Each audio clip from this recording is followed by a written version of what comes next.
जय श्री राधे। नाम उपचार चैनल में आप सबका हार्दिक अभिनंदन करता हूं। विगत 10-15 दिनों से कुछ परिजनों के ऐसे निरंतर फ़ोन आ रहे हैं मेरे पास, जिनके अपने सगे संबंधी, अपना आत्मीय जन, उनके स्वयं के परिजन किसी न किसी रोग से पीड़ित होकर आईसीयू में भर्ती हैं। और जब कोई परिजन, कल्पना कीजिए किसी का पति हो अथवा किसी की धर्मपत्नी हो, किसी का सगा पुत्र हो, किसी का भ्राता हो, किसी की भगिनी हो, किसी के बहनोई हो, और जब उनके परिजनों को आईसीयू में भीतर जाने नहीं देते, ये स्वाभाविक ही है कि उनको इंटेंसिव केयर यूनिट में जब रखते हैं तो वहाँ डॉक्टर की सघन चिकित्सा में रहते हैं, वो निगरानी में रहते हैं, तो परिजन प्राय नहीं जाते। तो परिजन उस समय इतने हताश, उदास, निराश हो जाते हैं। कुछ लोग तो बिल्कुल रुदन करते करते फ़ोन करते हैं। जिसकी माँ भर्ती हो उनके बच्चों से पूछिए उन पर क्या बीतती है। जिसका बेटा भीतर भर्ती हो और जीवन मृत्यु के बीच में संघर्ष चल रहा हो, प्राणों के लिए संघर्ष कर रहा हो, तो जो प्राणों के लिए संघर्ष कर रहा है वो तो कोमा में चला जाता है, तो उसको तो उतना पता नहीं होता। पर जो उसके परिजन बाहर कष्ट पा रहे हैं, चाहे उसके भाई हो, पुत्र हो, माता हो, पिता हो, कोई भी संबंधी हो, उन पर जो बीतती है, तो उस विषम परिस्थिति में जीवन मृत्यु के बीच में जो संघर्ष कर रहे हैं, उसकी प्राण की रक्षा करने के लिए उनके परिजनों को क्या करना चाहिए, ये बहुत से लोगों का प्रश्न है।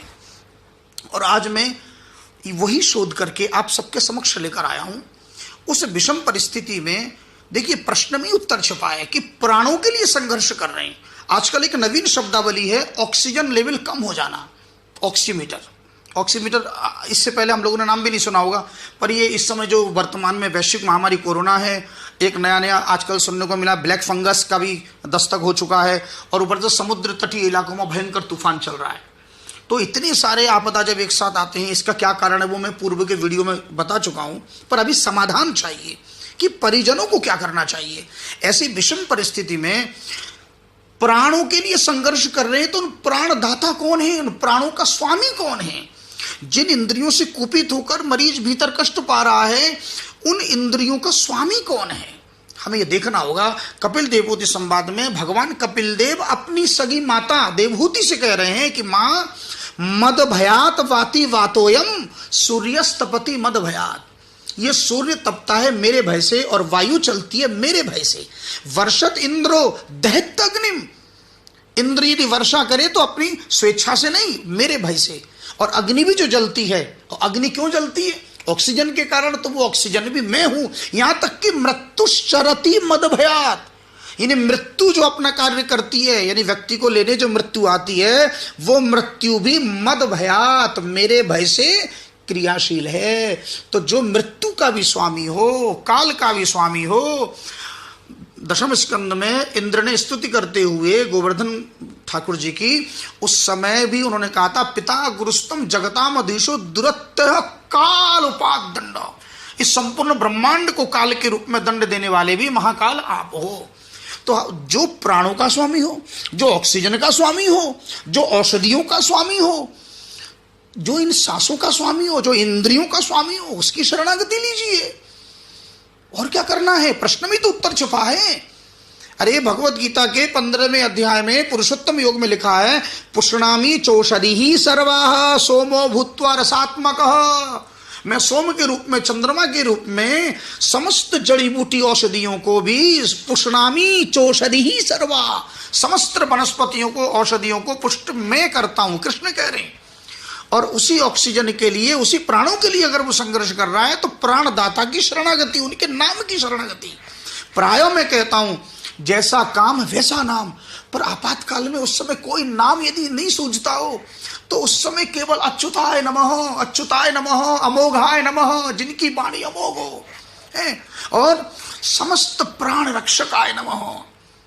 समस्त प्राण, 10 प्रकार के प्राण, अपान, व्यान, उदान, समान, ये जितने भी प्राण हैं, 5 उपप्राण हैं, 5 प्राण हैं, इन सब के स्वामी भगवान कृष्ण हैं। तो समस्त प्राण रक्षकाय नमः, समस्त प्राण रक्षकाय नमः, नाम का आश्रय। उस समय नाम का आश्रय लीजिए, पर नाम का आश्रय अपनी मर्जी से न लें, अपने सदगुरुदेव का आश्रय में, क्योंकि गुरु आधार है, सदगुरुदेव की शरणागति आधार है। जैसे एक प्लेन जब उड़ान भरता है तो रनवे पे दौड़ता है, और उसके बाद फिर वो उड़ान भरता है। उसी प्रकार विश्वास और भक्ति को भी उड़ान भरने के लिए आधार है वो सदगुरु के मुख से निकले हुए शब्द ही। सदगुरुदेव के प्रति विश्वास, अनन्य निष्ठा और अनन्य श्रद्धा, जब तक गुरुमुखी हम श्रवण न करें तब तक उसका फल नहीं मिलता। तो पहले अपने अपने सदगुरुदेव को फोन करके उनके मुखारबिंदी से उस नाम को सुनिए और जुट जाइए। 3 घंटा 35 मिनट कम से कम जपिए, अधिकतम तो चाहे 20 घंटा जपिए, पर इतना तो जपना ही होगा, है ना। और निराश होने की आवश्यकता नहीं है। इन प्राणों का स्वामी तो प्राणनाथ हमारे कौन है? साक्षात गोविंद हैं। अरे श्री भट्ट जी हमारे ब्रज के अष्टछाप के महान कवि, वो तो कहते हैं कि जे नर विमुख भये गोविंद सो जन्म अनेक महादुख पायो। जो गोविंद से विमुख हो गया अनेक जन्म तक महादुख पाया। और श्री भट्ट के प्रभु दियो अभय पद जम डर प्यो जब दास कहायो। जम डर प्यो जब दास कहायो। जब आप अपने आप को दास बना लेते हैं ना, तो यमराज भी जब आपको लेने आता है वो भी डर के मारे 2 कदम पीछे हटता है। और उनकी इस बात का समर्थन किया है भक्त प्रहलाद ने। 7वें स्कंद में जब नरसिंह भगवान प्रकट होते हैं तो उस समय ब्रह्मा जी स्तुति करने आते हैं। तो ब्रह्मा जी भी स्तुति करते समय उस समय क्या कहते हैं कि सर्वतो गोप्त्री संत्रासान मृत्युरपि जिघांसतः, कि हे प्रभु ऐसी प्राण संकट की स्थिति में, विषम परिस्थिति में जो नरसिंह भगवान की शरणागति में, आपके नाम की शरणागति में आते हैं, तो मृत्युरपि यानी मृत्यु स्वयं यदि उसको लेने आई हो तो वो भी उस समय पीछे छोड़ के चली जाएगी। अकाल मृत्यु उसकी कभी नहीं होगी। देखिए जिसके जीवन पूर्ण हो गए हों, 65, 70, 80 साल की आयु हो गई हो एक बार को, फिर भी मन को आदमी समझा लेता है।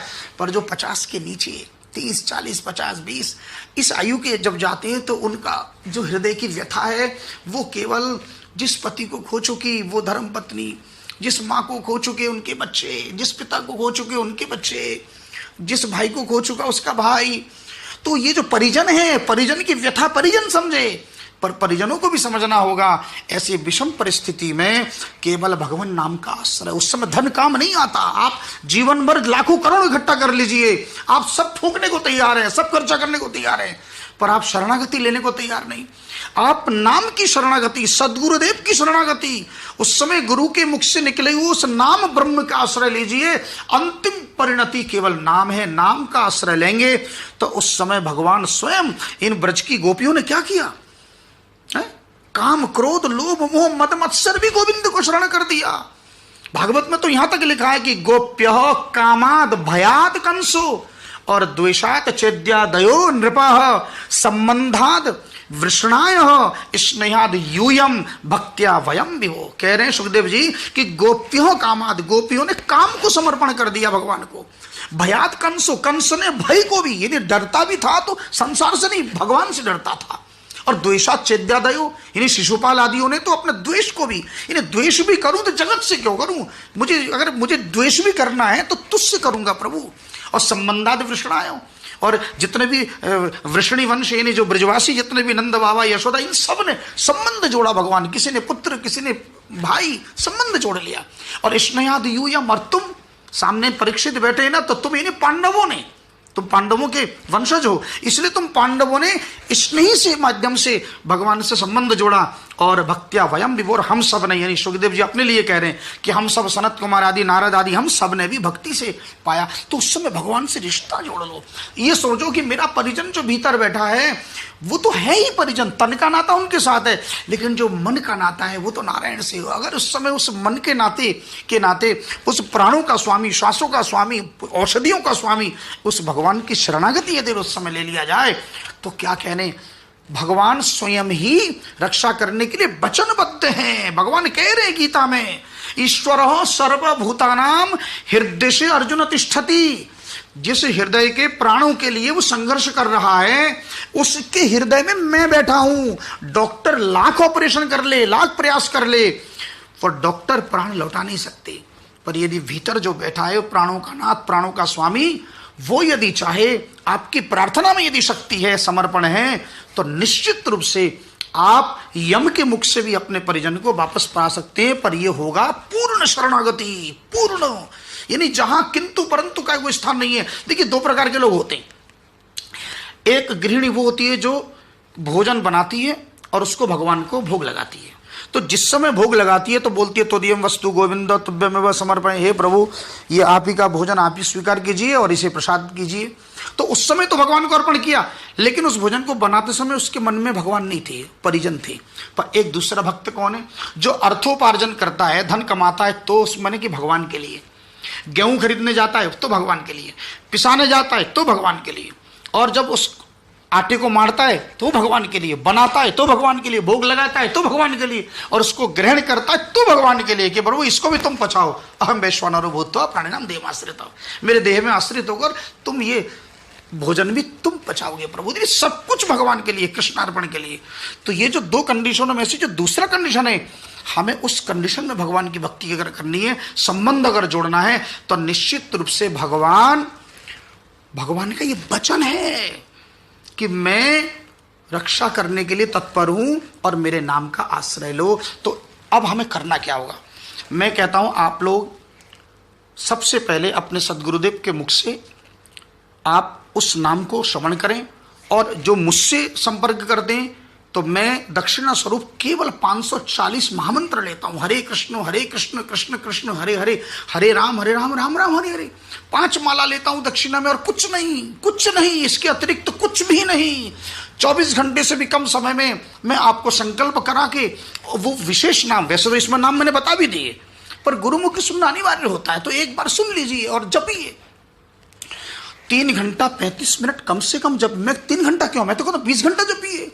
जब मरीज जीवन और मृत्यु के लिए संघर्ष कर रहा है भीतर, और आप उनके संबंधी बाहर बैठे हैं, तो बजाय आप परिजन के लिए रोने के, अपने कृष्ण के लिए रोते आप नाम जपिए। और इतना, कुछ लोग कहते हैं गुरुजी तो क्या एक सिटिंग में जपें? नहीं भैया, एक सिटिंग में, 2 सिटिंग में नहीं, चाहे 10 सिटिंग में जपें, हैं 15-15 मिनट करके जपें, आधा घंटे करके जपें, जितना जपें आप, पर कुल मिलाकर 3 घंटा 35 मिनट से अधिक होना चाहिए, चाहे 4 घंटा हो, 5 घंटा हो, 10 घंटा हो।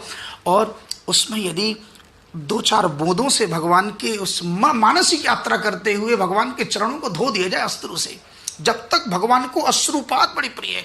भगवान, हमारे ब्रज में कहते हैं भगवान तो चिड़ैलो है, यानी वो आपके हृदय में किसी दूसरे को देख नहीं सकते। वो चाहते हैं कि ये अपने परिजन के लिए भी रोए तो मेरे लिए रोए, बस प्रभु आप देखो, भगवान को सौंप दो, है ना। तो इसलिए अकाल मृत्यु के गाल में कोई न समाए, उसके लिए हम केवल नाम का आश्रय लें और 3 घंटा 35 मिनट नाम जपें। 540 महामंत्र लिखकर, यदि आपके भी परिजन कोई बहुत विषम परिस्थिति में हो, तो अंतिम जो कृपा का द्वार खुला है भगवान नाम का, आप उस नाम का आश्रय लीजिए और मुझे लिख भेजिए। और मैं भगवान से प्रार्थना करता हूँ कि आप लोग सभी स्वस्थ रहें, सुखी रहें, रोग शोक भय दुख दारिद्रता आपके जीवन से कोसों दूर रहे, और घर घर में धन धान्य की समृद्धि हो। एक बार फिर से वो खुशी के दिन लौटें, ये महामारी का विनाश हो, ये तूफान का विनाश हो, और समाज में सुख शांति की स्थापना हो। जय जय श्री राधे।